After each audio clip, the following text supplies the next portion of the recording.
Magandang hapon ulit, Sir Jeffrey and Ma'am Edna. And Yes of course, po. condolences po sa inyo. Ang yung pangyayari po ba na ito, meron po ba talagang target yung riding in tandem na dapat nila papaanhin?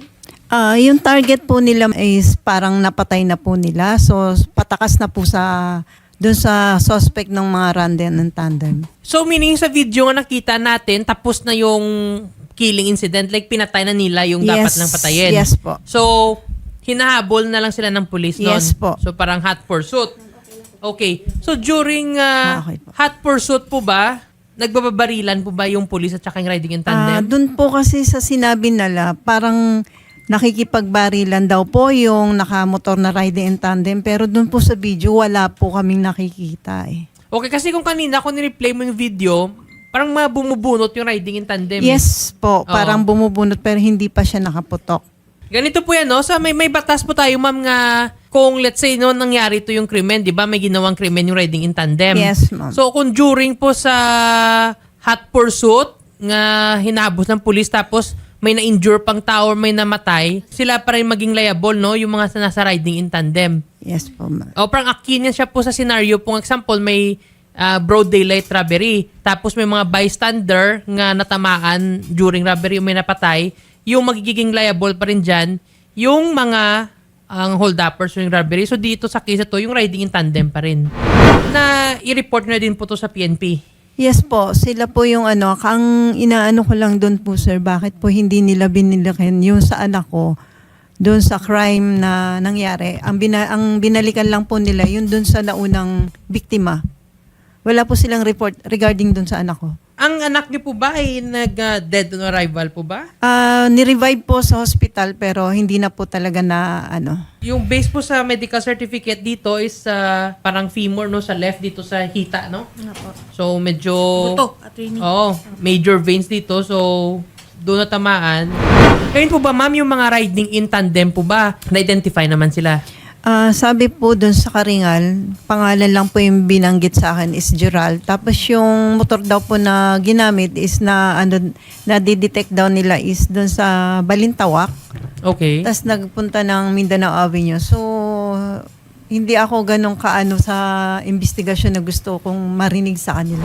Captain Phoebe, ano na po ba ma'am ang update dito sa investigation, ma'am? Kaagad naman po na bumuo ng Special Investigation Team, ang QCPD, at ito po ay nangyari sa Station 4. Kaya din po ang atin pong tinututukan ngayon ay maliban po dito sa atong mga hinahabol na suspect, ay dun din po sa pagkakaroon ng investigasyon dun sa nangyari sa anak nitong ating si Mrs. Sinobatin. So, as of today, ay actually nakapagsagawa na rin ang Criminal Investigation and Detection Unit ng ng mga investigation at kasama dito yung mga pulis na nandoon na malapit sa area nung nangyari. So, nag-execute na po sila ng kanilang mga sworn statement.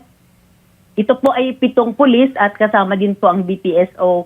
At ganun din po ang ito pong pulis na nag-iisa na kasama doon sa humahabol no nung during hot pursuit itong sa mga suspect ay pina-undergo na po ito underwent na po ito ng paraffin test doon sa nung pagkatapos po nung nangyayari.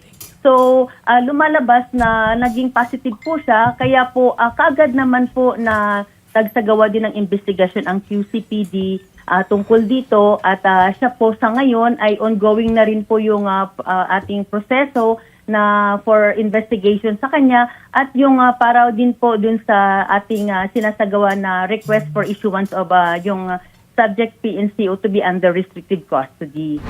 Pinagbabaril nila itong victim number 1 no, dito sa may Villarreal. So, meron po tayong mga na-recover doon na 11 na fired cartridges at yun po ay positive po nung isinagawa din yung ating ballistic ay ito po ay nagmamatch doon sa mga series of shooting incidents diyan po sa area ng Novaliches. Okay. So bali ma'am, after nga pinatay yung unang biktima niya, so on hot pursuit po yung mga kapulisan sa mga naka-riding in tandem.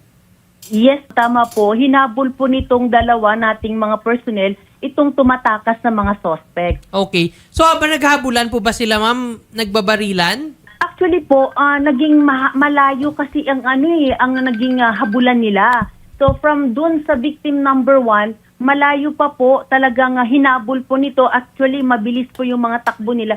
Nung time na siguro na mas malapit-lapit nung magpaputok na itong mga suspect, ay nagpaputok na rin po yung ating pulis. Yun po yung nangyari. So, pupunta tayo mo ngayon dito sa kay Sir Iris, no, na sa case.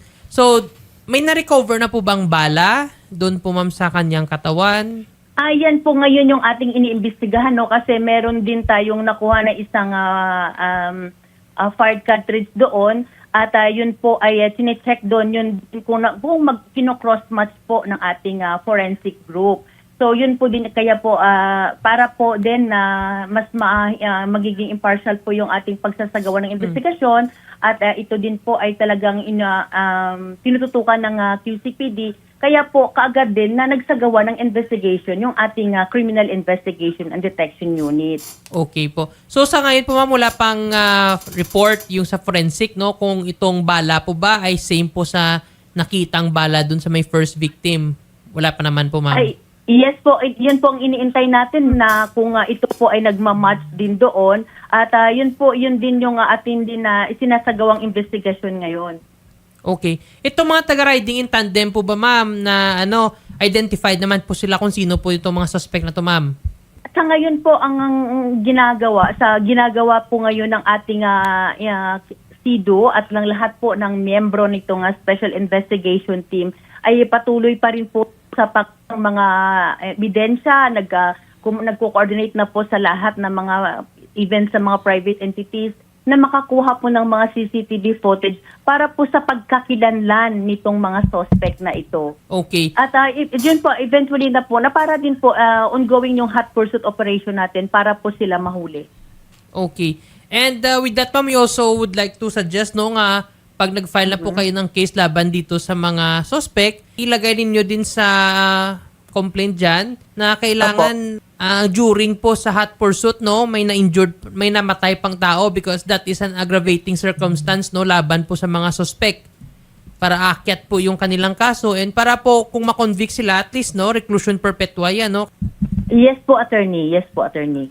Captain, ano na daw po yung status po ng mga pulis na na-involve po dito sa shootout incident po? Actually, upon investigation, nakuha na ng mga statement itong 7 at ganun din yung BPSO as I mentioned earlier. Pero po sa ngayon, lumalabas kasi na ito base din sa naging resulta ng ating pag-imbestiga. Ito lang po talaga na isa yung backride ang talagang nagpaputok and he was also positive din sa paraffin test.